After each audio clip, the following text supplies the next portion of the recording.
Okay, so you guys get an extra bonus lesson. Yay for more learning. No? Yay! Okay, so I promise this is not the most challenging thing. I really got to show you two little tricks for how to simplify. Before I get to that, though, I have to give you a little bit of a history lesson. Okay, mathematicians considered things to be simplest form under two conditions. One we've already learned. The first one here is if there are factors that can be removed, you should always reduce factors. Okay, and really this applies more to just than radicals. For example, if you ever wrote me something like this, if you ever wrote me 3 over 6, I wouldn't be happy with that because I'd want you to reduce it to 1 over 2 because really what you're reducing is the factor of 3. That makes sense? Similarly, if you ever wrote the root 20, I wouldn't be happy because you could actually write it 2 root 5 because 20 is 4 by 5 and the 4 square roots to that too. That makes sense so far?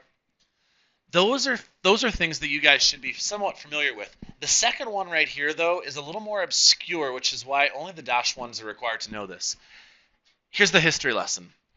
Ancient mathematicians, they knew how to multiply by irrational numbers. Okay? You guys know irrational numbers, right? What's a good example of an irrational number that we use? Pi, yeah. They had no problem doing something like this, 2 times by pi. Right? They could even take like 5 pi and divide by 4. They were totally fine with that. They could even do things like take 3 and times right by the cubed root of 2 or square root of 2. Here's where they struggled. We now have the ability to do this using computer technology, but they did not know how to take 2 and divide by root 3. It was just not something in their 2,000 years ago math ability arsenal. You get what I'm saying here? They would not have been able to take 2 and divide by pi. This was not a skill they possessed. Because of that, simplest form was always then defined as not having a square root on the bottom of a fraction.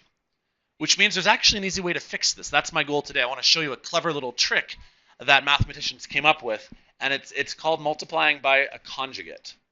Okay? So it's actually best if I just show you some examples. Okay? Because literally that's all I have in my notes is examples. Okay? So here's the first one. See how you're taking 5 over 2, but you also have to divide by root 3? Here was their clever idea. Since they can't divide by a square root, they're going to multiply by root 3 over root 3. Now, isn't multiplying by root 3 over root 3, isn't that like multiplying by 1? That's mathematically valid, right? You can always multiply by 1. Watch what happens now, though. On the top, this coefficient of 5 will now times by root 3 and just literally give you 5 root 3. Ancient mathematicians had no problem with this. They were able to multiply a whole number by an irrational number. On the bottom, though, watch this. This 2 right here would still stick around. What happens when you multiply root 3 by root 3? The answer is 3. Right? Now, I mean, if you need to walk through the process, root 3 times root 3 is root 9, but doesn't root 9 automatically go back to 3?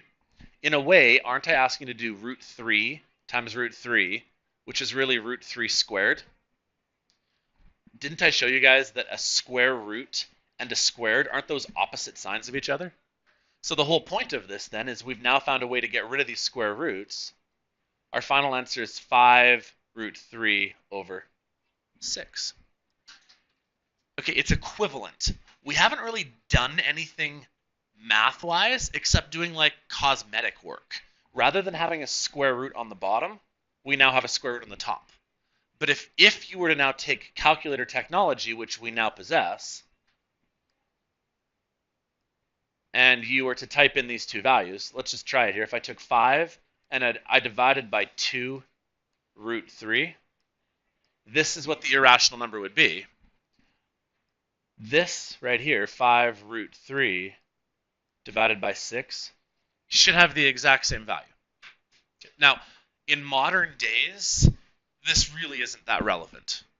Okay, like nowadays we can handle dividing by irrational numbers, mostly because we have computers now that can hang on to like a million digits. You know what I mean? Because like let's even use pi. You guys know how pi just keeps going on for forever, right? Well, we have computers now that can calculate pi to like a million decimal places. So like really we're not losing any precision. So if I want to divide by irrational numbers, computers can more or less handle that. You get what I'm saying?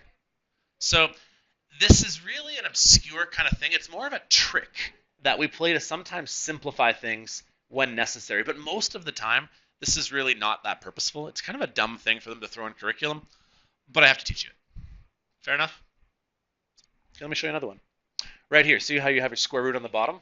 Here's how you solve it. We're going to multiply by root x plus 2 over root x plus 2. Essentially, I'm multiplying by 1, right? Because if it's the same thing, top and bottom, it's 1. So here's what you get. This minus 4 will times by the root x plus 2. But on the bottom, here's what happens. This coefficient of 2 is still there. But what happens when you have root x plus 2 and you times by another root x plus 2? What do you get? X plus 2. If I have to show you this, the reason why is what you really have is root x plus 2 with another root x plus 2, which really means you have root x plus 2 squared. You have 2 of them, right? Doesn't a square root sign and a squared sign cancel? Leaving you with x plus 2. I do have to point out, though, this 2 is still like a coefficient in front of like this stuff here in brackets. So don't forget to continue to write this. I'm going to erase this stuff right here.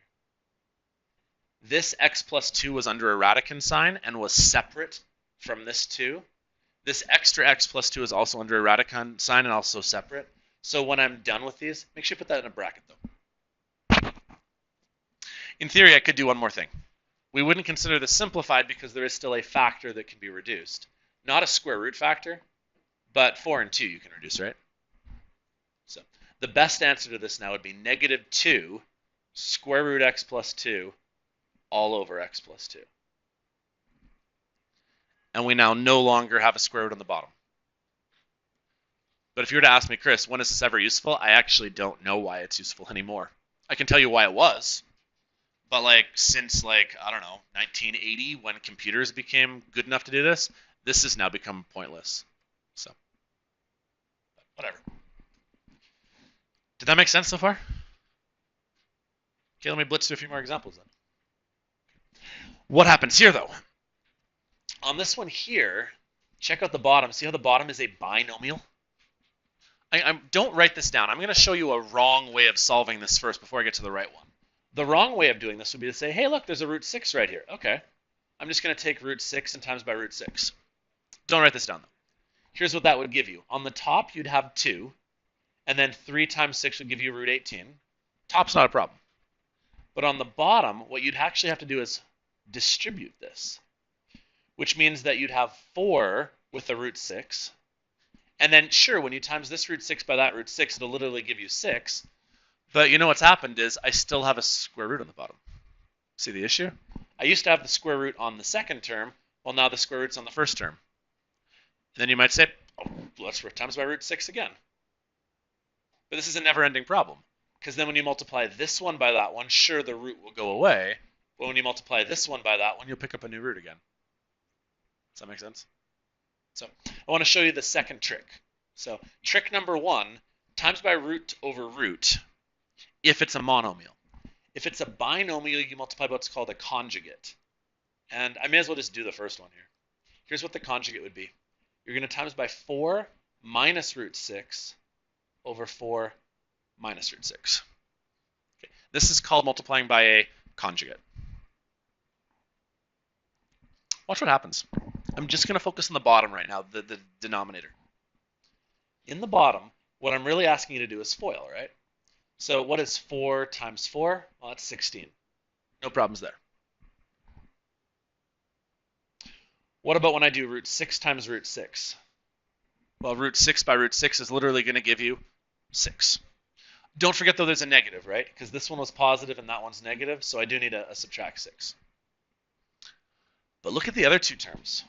When I do FOIL the other two, watch what happens. This is brilliant. When you do this 4 by that negative root 6 right there, you should get negative 4 root 6. Shoot, we have a square root on the bottom again. This didn't work. Keep going. When you multiply this one by that one, you actually get a positive 4 root 6. And these guys cancel. You know what we really wrote? A difference of squares. You guys remember difference of squares? That's essentially what we wrote where the middle terms cancel. What would the denominator be then?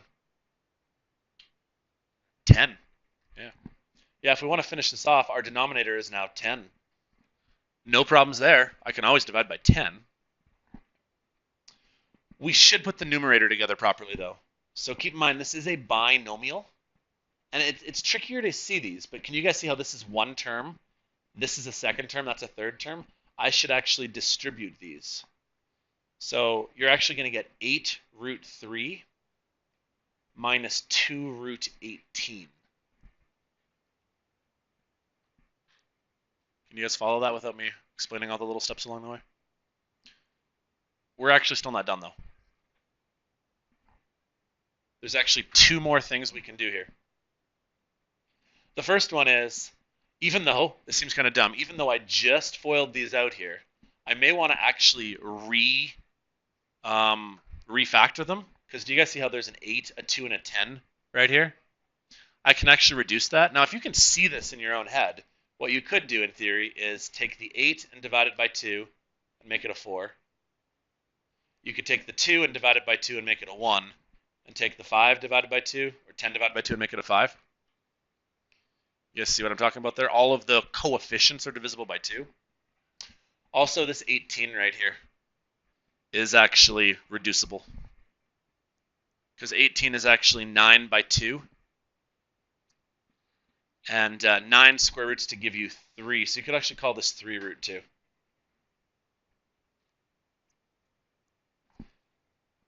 Okay, I kind of have stuff a little bit here, there, and everywhere. But when I'm done, here's what I should have. This 8's been reduced down to a 4 root 3. This 2 got reduced down to a 1.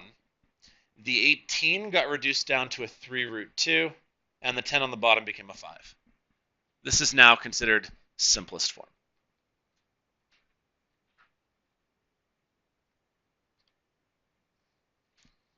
You guys able to follow that? Okay.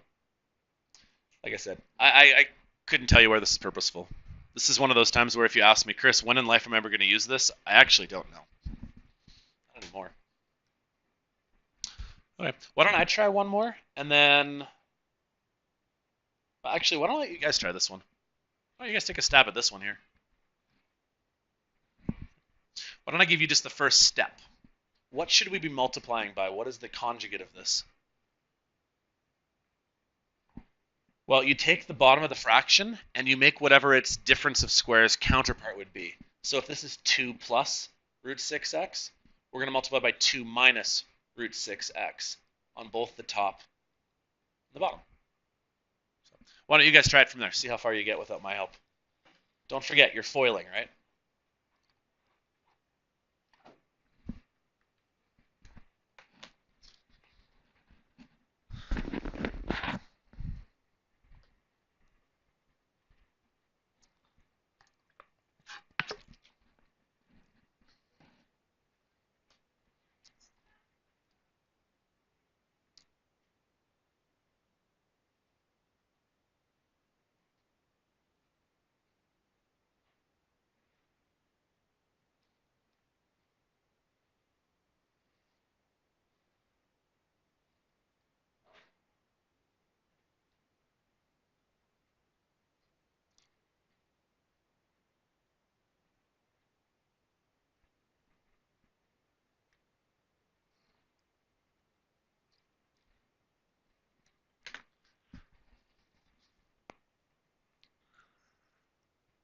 When you're finished foiling, see what you have, something similar to what I have on the board. I haven't simplified yet all the way, but when you're finished, see whether you have something like what I have here. Maybe a different order. So I should have 4 terms on the top and 4 terms on the bottom. I'll give you a second to keep finishing.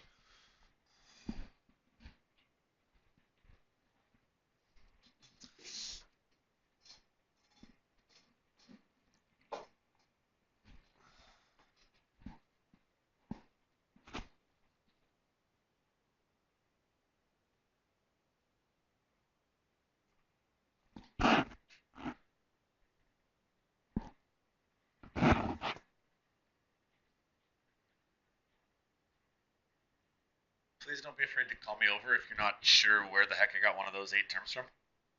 because I'm kind of glossing over that section because that was really what we did the last couple of days. Does anybody have any issues with how I got those 8 terms when I foiled? Okay, last step. These 2 terms right here, hopefully you'll see they'll cancel, right? That's the whole point. The 2 bottom ones here should cancel. Do any of my top terms have the ability to go together? Not in the slightest. Although one of them can be simplified, though. The 12, yeah. A 12 is really a 4 times 3. The 4 square roots to give you a 2, so it leaves you with that. So final answer should look like this. And I don't care what order they're in. So by the way, when you mark your own work, order really doesn't matter, but you should have at some point a 2 root 2. You should have an x root 6x. You should have a negative 2x. You should have a negative 2 root 3x. And literally none of those go together. So be it. And on the bottom, you should have a 4 and a negative 6x. Mind you. Totally. So right here, when I foiled this one by this one right here, what we really have is root 6x times by another root 6x. You see it now? Okay, one last thought here. It's tantalizingly close to being able to reduce because almost all of these terms have a 2 in their coefficient. Because see how this one has a 2 in its coefficient? This one has a 2 in its coefficient. This one has a 2 in its coefficient. Both of those are divisible by 2. However, this guy right here does not have a 2 in its coefficient, so there is no more simplifying I can do. So be it. Could you guys get to that more or less at the same time as I did or before I did? Sweet. Okay, let's do one last example, and then I'm not actually going to do this one here, but let's try one last one here. What if I give you square root signs the whole way through? Okay, because really that's also possible. What if everything literally was a square root? By the way, you guys do catch that when I give you this right here, this really just means that's square rooted, right?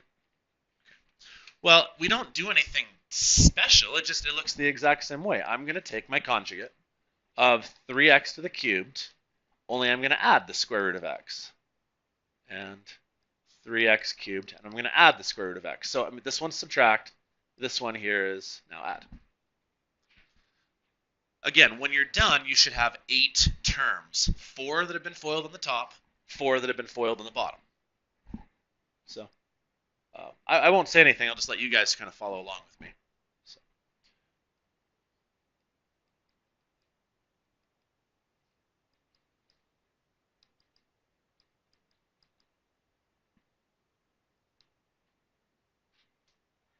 That's what I got for the top. I haven't simplified everything yet. On the bottom, you're going to have this.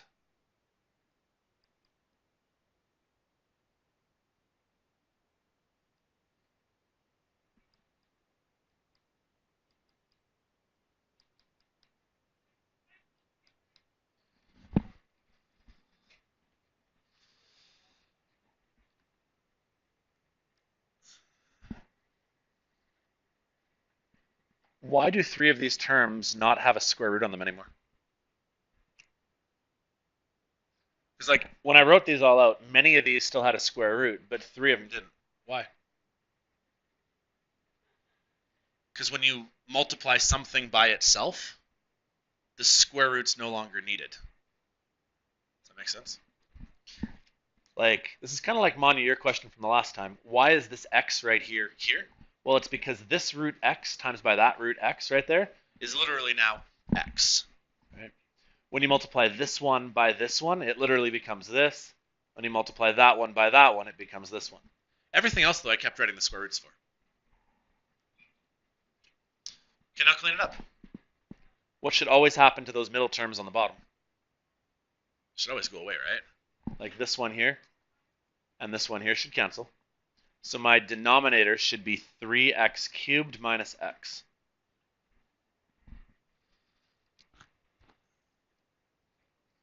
The numerator, though, I can clean this up a little bit.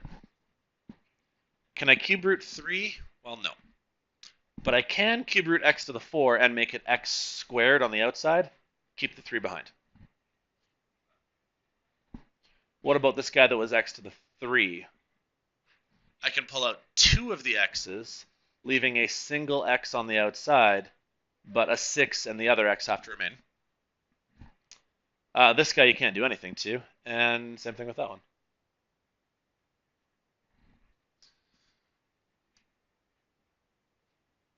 Now you're done at this point here, by the way. Some people would argue, Chris, how is this simpler? And I totally would agree. Because this right here probably looks simpler than this one down here, with the one exception of at least there's no square roots on the bottom now. Does that make sense? There's also one more thing that's oh so close to happening here. Can you guys see how there's a coefficient of x, a coefficient of x, a coefficient of x, x, and x? It's almost possible to have factored out and canceled an x. Not on this example here, but I got to warn you, in other examples, that is possible. If there was an x on the outside of this guy right here, you totally could have canceled one of them. But there wasn't, so. Okay, how'd I do? I showed you two skills. One of them is to literally, if it's a monomial, just times by the root top and bottom. Those ones are actually really easy. If it's binomials, you times by a conjugate. It's a little more tricky because you got to be careful with all of your roots and stuff. And usually it doesn't look nicer, but at least there's no roots on the bottom. You guys feel fairly comfortable with this? Okay. Last thought. This is what we're going to do tomorrow. Okay. Now, our eventual goal now is to take all of the skills that we've learned and apply them now to equations. We want to be able to solve when there's an equal sign here. And this is an example here that's pretty extreme. I'm literally throwing everything I can into one example. Because here I've got something that you could use your conjugate trick to simplify. This right here is a square root. We're going to try to put all of this together, but when we're done, I want you to be able to tell me that x equals whatever x equals. Does that make sense? So, but we'll do that with everybody tomorrow. So, sound good? Sweet. Okay, I'll stop. Then you have half an hour of time still. How long was this? 20 minutes. Not bad.